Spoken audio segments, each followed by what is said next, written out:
Fil-Buskett, il-Ministeru għall-Agrikultura, s-sajt u drittijiet tal-annimali nieda l-festa tal-Imnarja għal din is-sena, festa li hija ferm importanti fil-kalendarju tagħna l-Maltin. Kemm il-Ministru Anton Refalo u anki s-Segretarju Parlamentari Alicia Buġejja Sajt stqarrew li din is-sena l-Imnarja se tkompli tissaħħaħ biex inżammu tradizzjonijiet marbuta ma' din il-festa. U ma tennew li dawk involuti fis-settur agrikolu ser ikollhom l-opportunità li juru l-prodotti u l-bejjem tagħhom. L-Imnarja se tkun mifruxa fuq qatt jiem u se tara l-bidu tagħha nhar is-Sibt 22 ta' Ġunju fl-10 ta' filgħodu bil-parata tal-bandu mill-imdina Arrabat.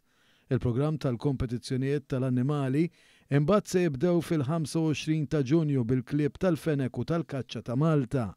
L-adambat ikun hemm il-kompetizzjoni tal-ekwini il-ħamis 27 ta' Ġunju ssir dik tal-mos u n-naċ u l-qofol jintlaħaq bitluq tal-parata ta' żwiemel bil-karettuni u l-karozzini mis-saqqajja għal ftuħ uffiċjali.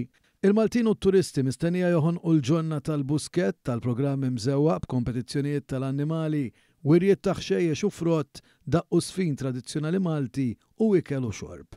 One News ħal-kummenti tad-direttur għall-affarijiet rurali Xavier de Bono Grek li tkellem dwar l-importanza ta' din il-festa.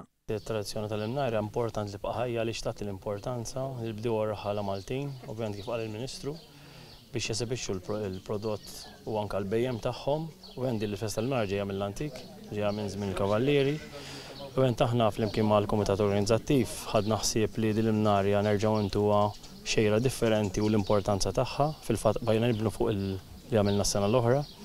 Is-sena oħra l-Imnarja kien maqsuma fuq numru ta' ġranet, ovvjament din is-sena ħatkun bl-istess mod.